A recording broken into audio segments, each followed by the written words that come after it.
What's up, guys? Today I'm going to be answering your questions that you sent over on Instagram. So let's brew this coffee up so that I can focus a little bit more. Before we delve into the questions, sign up. Sales pitch warning. It's actually not sales pitch because it's absolutely free. So before we delve in, we are currently doing a 2-week free trial on all programs.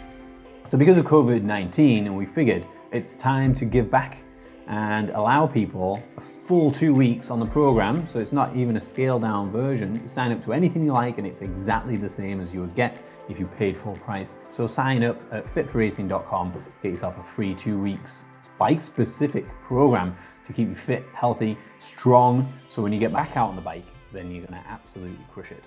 So back onto the questions. And the first question through was from Herbert Zabowski, 81. Can you give us some functional home exercises that we can do for enduro? Great question. Rear foot elevated split squat, which was on our workout from home video that was a few days ago. Single leg deadlifts, absolutely amazing to work the posterior chain, so glutes and hamstrings, which is a much neglected area. Pistol squats, very loaded single leg squat. This is going to be great for building strength, endurance, function through the hip because of the actual load that you can create without any kind of weight. And then push-ups, nice and simple, keeping it healthy through the upper body. Pike push-ups to load an overhead position, so that's when your bum's in the air. And then reverse push-ups, pushing your elbows down into the ground. We will do a video on that in the future, but reverse push-ups are absolutely fantastic because upper mid-back is really important. And it's difficult sometimes to train that when you have no equipment whatsoever. So there you go, there's your list, Herbert. Get on with it and make sure that you're nice and strong when you get back out on your bike. Vickers, my body pumps a lot during racing. What should I do? Don't eat beans before you ride. Nico Offner, how can Dan Wolfe lift 529 kilos? Well, as they say in France, he's a unit. Lewis Heap, why is Elliott got a dad bod? Well, I thought that people from Wigan were dads by the age of 13, so clearly he's preparing for his first child by creating a dad bod. I don't think Elliott's got a dad bod whatsoever. Darren Canning, how high can you box jump? Well, I haven't tested for a long time, but I'm pretty sure it's massive. I didn't measure, but it was pretty much just under my shoulders. I will retest and I'll let you know. We'll have some fail videos on that for sure. Julian Begang, next question, asks, do you also do building phases like set training or 100% circuit training style? So it may look from our social media that we just do CrossFit style workouts that is basically circuit training. It's far from it. So what we do in our programs is we do give steady state cardio sessions that you can integrate into your training if you feel like you've got a deficit. Generally, we do a strength element to build strength and function through your body. And then we do the circuit style training, which increases capacity, functionality, and also hits all of your body parts. So that's the real magic of the Fit for Racing program. But yes, we do also include building phases.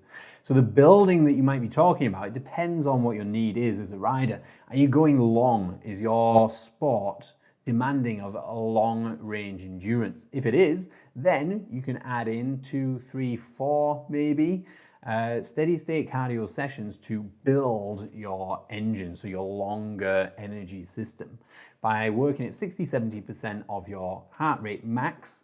So no more, no less, stay in the sweet spot of zone 2, and that will build that cardio ability as well as doing the strength and conditioning. But it's absolutely subjective and it depends whether you require it as a number one or you feel like it's not going to take away from the other elements of fitness that you need to ride. You could be super cardio fit because you've done a building phase, but then you've neglected strength and conditioning for so long, then you're having to regain that and add it back on or learn it for the first time. So what I would suggest is always be doing the strength and conditioning regardless of what phase you're in. If you're following a more periodized program, still always do strength and conditioning because as soon as you stop, it'll drop off. And always consider which energy systems out of the three, just simply short, medium, and long, which ones am I training and why? Where do I have a deficit and what's going to support that? And generally, it is a general physical preparedness program that incorporates quite a lot of things, just with a different volume depending on when races are, what phase you're in. Enduro Jakoto asks, should you be lifting heavy weights throughout your season? Simple answer, yes, but it absolutely depends on when you're racing, how strong you are already, how long you've trained for. So generally, if you're following a strength and conditioning program, you should stay on top of strength and conditioning. If it's at the start of the off season, you're gonna wanna do more heavy work to build a foundation to then build upon some function, endurance, muscular endurance, and then ability on the bike. So throughout the season, if you're racing a lot, then still stay on those movements at the very early stages of your off season for building. So squats, deadlifts, presses, all of the slow lifts, keep on top of them. So do a sub-max lift. So you're not going to max out, you're not going to be putting a lot of volume in so that it's going to make you sore, but you are going to be keeping on top of it. And actually, a lot of the professional riders that we've seen that have come onto the program just before or during the season have increased their strength, but also their ability on the bike, and it has been positive for their riding. So don't feel like because you're in season, there's no way of making progress on strength and fitness. It just depends when you do it. So we tend to program early on in the week the heavy work so that then you can recover by the weekend, because we presume that you're racing or doing most of your riding at weekends. And it's not the end of the world if you're riding fatigued through the week because of a heavy session on Monday or Tuesday. That will prepare you well for a lot of variables on race weekend. Specs24 asks, I'm shit at training, have low upper body strength. What's a good place to start? A good place to start is have a target, and I suggest that you target 20 strict push-ups and 3 strict pull-ups. If you crap at upper body work, then use these as a benchmark and start working towards it. Obviously follow a holistic program, but if you're particularly wanting to build upper body, let's take these two movements, press-ups and pull-ups. You want to vary the stress on your body as often as possible, but with some structure. So you might want to do that 2 or 3 times a week. Say you're doing press-ups and you can only do 5, then you want to do a set of 23 times on your knees so that you're still getting that movement, but your stress is higher on the volume side. The next session, you're going to do sets of 3, maybe 7 to 10 sets of 3 to build that strength. Same with the pull-ups.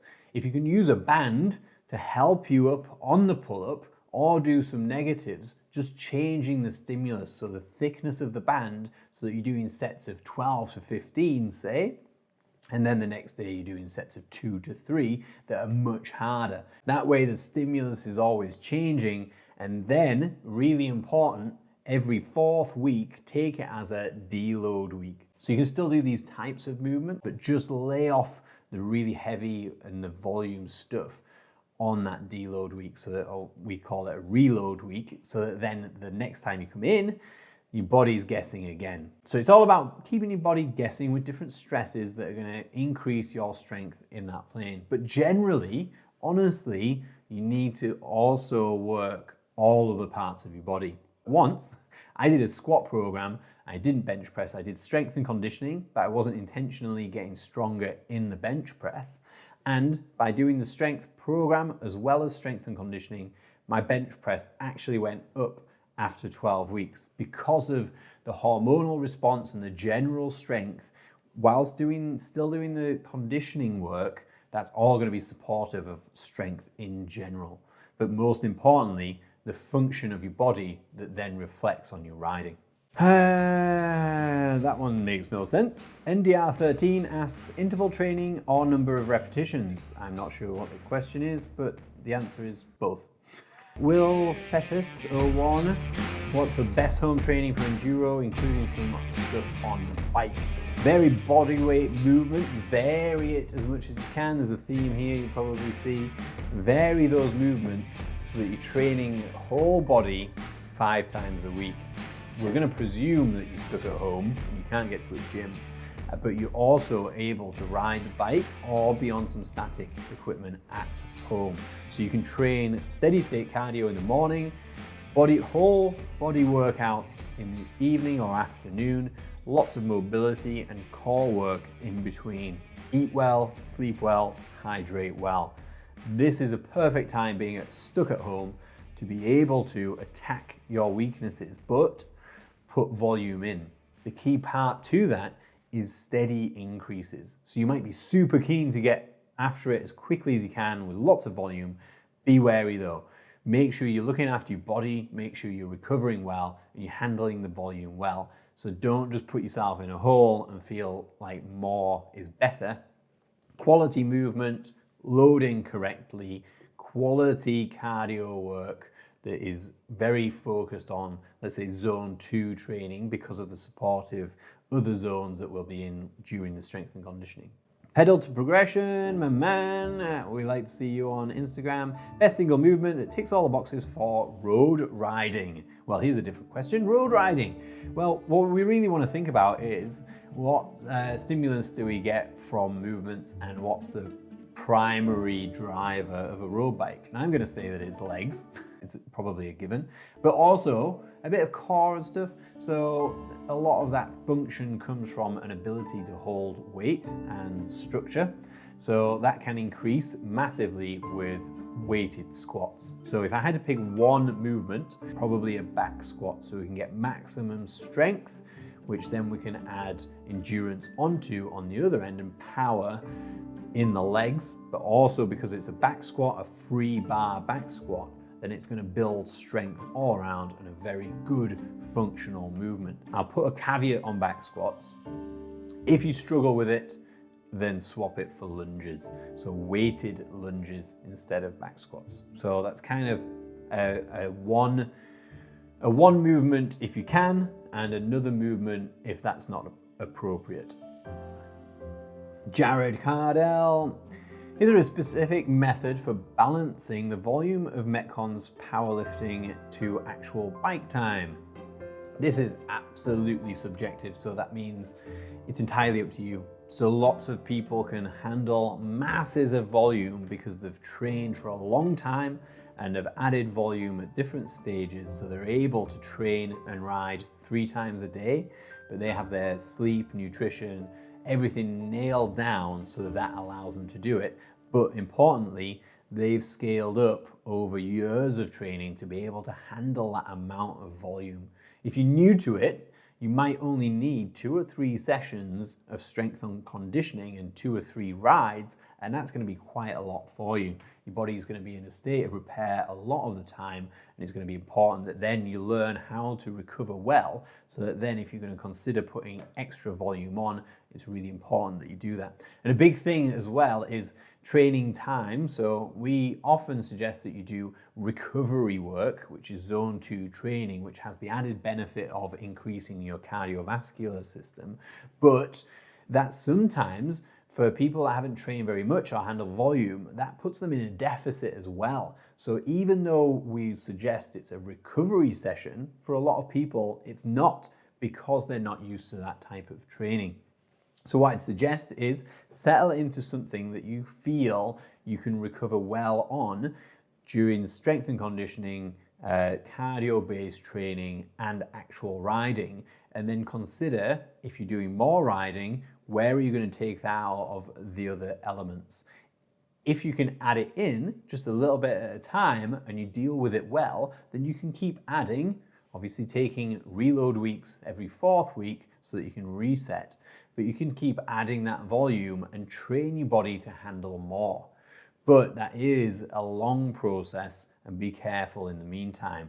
So signs are that you've got general fatigue most of the time, a lack of concentration sometimes, or you can get super scientific and you get a variable heart rate monitor which will check your morning readiness. So you can do a test, it'll take 2 minutes and it'll tell you what state of repair you're in. And that's a really good sign as to what you can do that day. Now, that's a very good way to nail down exactly how you are every single day and train accordingly. Some people like it, some people don't.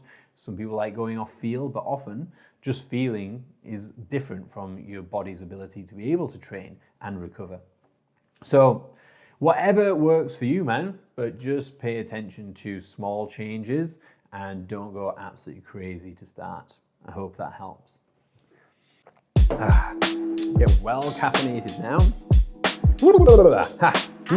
So FX Mates asks, what exercises do you recommend for shoulders and overall stability? Well, consider shoulders. It's not actually your shoulder muscles, so your delts, that are gonna stabilize your shoulder. It's more the bigger muscles, so primary stabilizers being pecs and lats. So if you train those for strength, then that will really stabilize your shoulder. But a balance is really important. So shoulder instability often comes from imbalance. So if your traps are too loaded and you're too tight in your chest and not strong enough in your back, then that puts for an awkward shoulder position, which creates instability and danger. So train it, but also do lots of shoulder mobility. So really, our shoulders aren't designed for super loading, more so to be mobile and able to load in lots of different functional positions. So mobility, so strengthening the primary stabilizers mobility, and also then you can do some stabilizing movements such as kettlebell windmills, Turkish get-ups, so this is loading but putting into those end range positions that we just talked about, and then things like ring press-ups for stability and strength, so stabilizing in an unstable position. And hopefully all of that combined will create bulletproof shoulders. So that's what we're after, is a very holistic approach to anything that we do, not tiny specifics that we feel like, oh, well, that's the problem, I'll work on that. Because generally, if you have a problem, it's lots of things that create that problem and lots of things to look at to solve that problem. Kane66 is asking, I'm 13, don't have a lot of belly fat. How long will it take before I get abs? 13 years old, honestly, mate, do not worry about it. They will come in the future. A lot of it's genetics, a lot of it is body fat, but at your age, it's important that you're not bothered about body fat percentage and that you're bothered about doing lots of different types of movement and fun shit. So ride your bike loads, do some strength and conditioning if you enjoy it. It might even be better doing some gymnastics and things where you can build some skills and balance and flexibility to build a foundation, so that then when you're a little bit older, your testosterone levels are higher, then you will build muscle more. But at 13, honestly, please do not worry about it. One of the biggest things for me is when people start training early to start looking better, then they really miss the point. I did it myself. You really miss the point of training and the enjoyment in it. Yes, you enjoy looking better, but you're never really satisfied. And when I started looking at my performance rather than how I looked, then do you know what? I started to look better. Because I wasn't so bothered about how I looked, that wasn't my marker for success. It was how my performance was increasing on things like weighted movements, metabolic conditioning, wattage, all of those things that contribute to being a better athlete. On the other side, you start looking like an athlete. And if genetically you're predisposed to having abs, then that will happen. And then maybe when you're 17, 18, 19, you're maybe going to go on a summer holiday and you particularly want to get abs, then you can shred down with some diet. But that's only at the back end of focusing on performance, good movement, and a few years in to understand what's actually good about training other than looking good. Steve Makatak, what training should you do for going on long rides? Then it depends what type of rides as well. If it's low intensity, if it's mountain bike, then there's a difference. So training wise, you should always consider all elements of fitness, from power, So what's your power output on short time domains to power output on long time domains? And training for those means that you're going to have to look at everything, because the demands of a long ride might be lots of shorter intervals. So then that's different from, say, a road ride where you pretty much put in the same power output the whole time, and the training is slightly different, but at the same time, you need the basics of fitness, and you need to be able to train all things to have a good base to add upon. If you specifically wanted longer ability, then do zone 2 training as often as you can handle, with some strength and conditioning in the pockets 3 to 4 times a week in between. So zone training, zone 2 training, the interval stuff on strength and conditioning, and that should be a broad spectrum of fitness that will contribute to being able to ride for longer. Richard Verdon asks, what equipment is best for home workouts? Honestly, if you can get a rack with a squat rack with a bar and load up, that's fantastic. I actually only have here one 22.5 kilo dumbbell and one 36 kilo kettlebell, and that's all I have, and that's all I intend on using, because members of our gym have been sent away with equipment. It's unfair if I'm in a better position. I chose those things because they're so versatile. If you have a barbell, then it's difficult to do single arm, single leg movements. If you have a dumbbell or a kettlebell, or both, then you can do lots more single leg work, which is really important while you're training at home. So loading and ultra loading on back squats is great, but you can also change movements into single leg, single arm for loading if you have a dumbbell or kettlebell of an appropriate weight. So my choice is a dumbbell or kettlebell. Just a single one, you don't need more than one. Hazar Taraz asks, top supplements for bikes and athletes as a whole. Vitamin D, if you live in an area where you don't get much sun, absolutely vitamin D every single time. Omega-3 fish oil after that, and then after that, honestly, don't worry so much about supplements. Try really hard to get micronutrients in your food, so increase the nutrient value of each meal by adding lots of vegetables, and then you shouldn't ever have to worry about supplements. Get your protein intake right, carbohydrates around training to support that exercise and rides, and then vegetables and lots of vegetables and more vegetables so that you get the micronutrients to keep healthy, because that combination of food is much, much more important to focus on than supplements. Supplements are the tiny bit at the top that if you have everything else nailed down, then it's time to take a look at. Until then, do not worry. Benezeltz, how to manage training while we don't know when the season starts? This is a great question and it's very relevant right now. So how do you manage training when you don't know when your season starts? Well, general physical preparedness. So don't peak, don't take anything out, don't focus on a particular area too much so anything else drops off.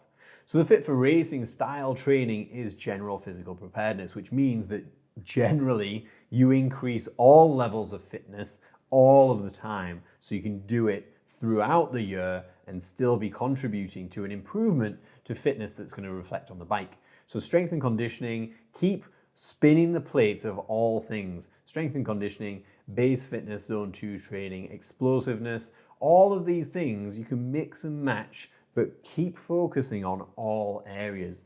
And if you really consider the time domain of the races that you're going to be doing and maintain that as a priority time domain. So if you're racing downhill, then 3 to 6 minute intervals of the strength and conditioning type work will keep you primed for when the season starts.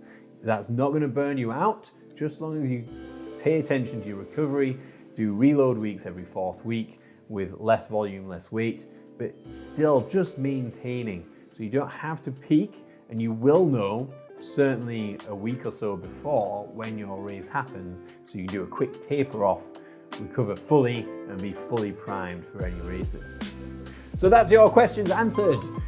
If you've got any more specific questions, then email us. We love to help everybody as much as we can. We will reply in time. We've got lots going on at the moment, but you are our priority. So email us, social messages, tag us in, check out some of the challenges that we're doing at the moment. So these are pictures on social media. You follow those challenges and see how you get on. Lots of pro riders are doing it, so you can compare yourself to them and see how you stack up on these strength and conditioning challenges. Remember, this is a challenge. This isn't necessarily training. Training has a lot of other elements. And please don't tar us with the brush of we're always racing. So strength and conditioning has to be done with intelligence, in the right volume, and then occasionally you do the fun stuff. And you see a lot of the fun stuff on our social media. Get amongst it, tag us in, but train sensibly, recover well, and I'll see you on the other side. Peace.